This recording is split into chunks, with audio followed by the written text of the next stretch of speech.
बाबा का फोन आ रहा है। बाबा। आनंदी, कैसे हो बेटा? हाँ, मुझे कुछ नहीं हुआ है बाबा। मैं बिल्कुल ठीक हूँ। फोन मुझे दीजिए, मुझे फोन दीजिए। बेटी आनंदी, तुम ठीक तो हो ना बेटा?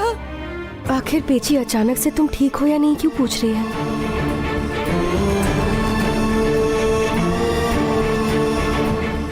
ऐसा कुछ नहीं है माँ। आवाज क्यों अजीब लग रही है?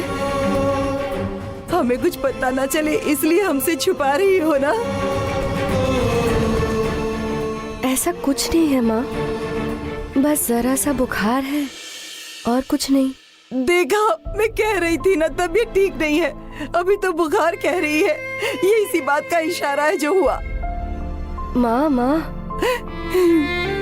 सुबह सुबह इतना क्यों परेशान हो रही हो? सुबह किचन में काम कर रही थी, अचानक से तुम्हारी फोटो जो कैलेंडर में लगा कर रखी थी नीचे गिर गई दिए पर और जल गई। मुझे लगा ये अपशकुन है।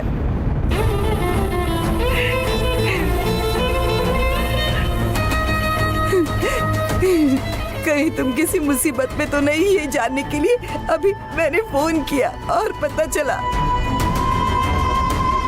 हमने जो सोचा था वैसा ही हुआ। अब देखो तुम्हारी तबीयत ठीक नहीं है। मेरा दिल नहीं मान रहा है। मैं वहाँ आकर एक बार तुम्हें देखना चाहती हूँ। तुम कहीं मत जाना, वहाँ हॉस्टल में ही रहना। अगर पेची वहां जाएगी तो आनंदी जो तकलीफ सह रही उसे देखकर तड़प जाएगी। पेची यहाँ आकर मेरी ऐसी हालत देखेगी तो उनकी तो जान ही निकल जाएगी। अरे माँ, मैं यहाँ बिल्कुल ठीक हूँ। फिजूल में कुछ भी सोचकर तुम दुखी मत हो।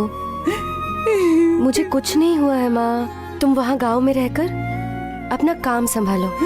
नहीं आनंदी, मैं आ रही हूँ, तुम्हें देखने के बाद ही आऊंगी। पेची, आनंदी को क्यों डरा रही हो? लाओ, दो मुझे फोन दो। बेटा आनंदी, बाबा। तुम अपनी माँ की बातों को दिल पर मत लेना। वो जरा डर गई है इसलिए बकबक कर रही है। तुम वहाँ ठीक तो हो ना बेटा? मुझे कोई परेशानी नहीं है बाबा, मैं बिल्कुल ठीक हूँ। बाबा, माँ को यहाँ मत आने देना बाबा। माँ जिद करेगी तो भी यहाँ पर लेकर मत आना। नहीं बेटा नहीं, मैं संभाल लूंगा। बेटा, तुम्हें सच में कोई परेशानी तो नहीं है ना?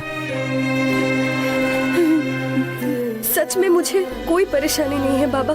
ठीक है बेटा, ठीक है। फिर भी वहाँ जरा संभल कर रहना। हाँ, ठीक है बाबा। मुझे काम के लिए देर हो रही है बाबा, मैं अब चलती हूँ बाबा। हाँ ठीक है बेटा, संभल के जाओ। हाँ ठीक है बाबा।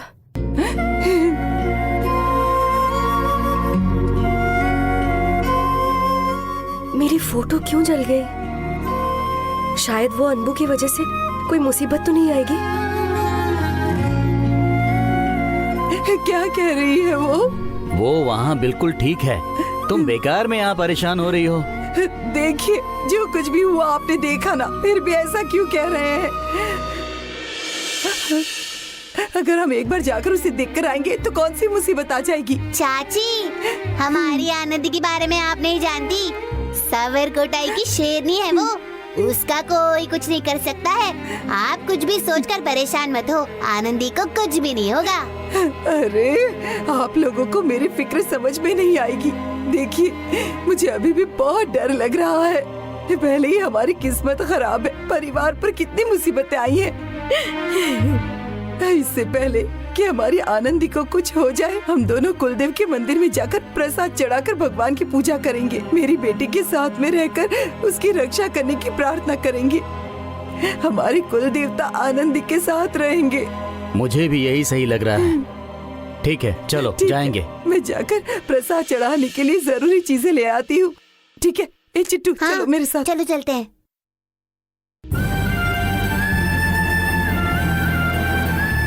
रात को मेरे सपने में कोई मेरी बेटी को मारता हुआ दिखा। ऐसा सपना मैंने क्यों देखा? क्या हो सकता है ये सोचने से पहले ही फोटो जल गई। पेची जिस तरह से डर रही है, आनंदी के साथ ऐसा नहीं होना चाहिए। हे भगवान, तुम्हें ही उसकी रक्षा करनी होगी। बेटा आनंदी।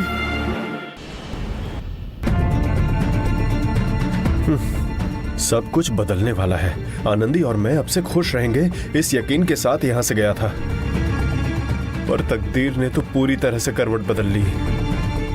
कल तक मैं आनंदी की नजर में सिर्फ एक गलत इंसान था। चलो यहाँ तक तो ठीक था, लेकिन आज के बाद से आनंदी की नजर में इस दुनिया का अगर कोई सबसे बुरा इंसान है तो वो सिर्फ और सिर्फ तू ही है अनबू। अचानक से कहीं से कोई आया और सब कुछ बदल कर चला गया। कौन है वो? इतना कुछ होने के बावजूद भी अगर मैं उस इंसान को आनंदी के सामने लाकर खड़ा कर दूं, तब भी आनंदी मुझ पर यकीन नहीं करेगी। अब तू भी क्या कर सकता है अनबू?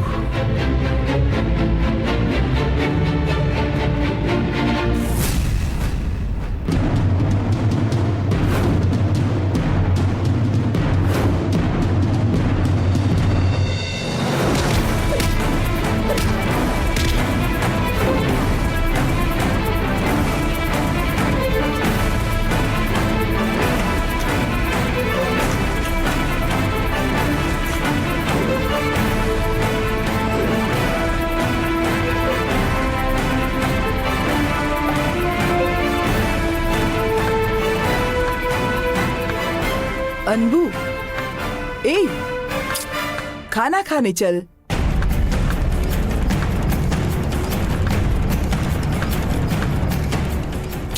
ए, क्या ढूंढ रहा है तू?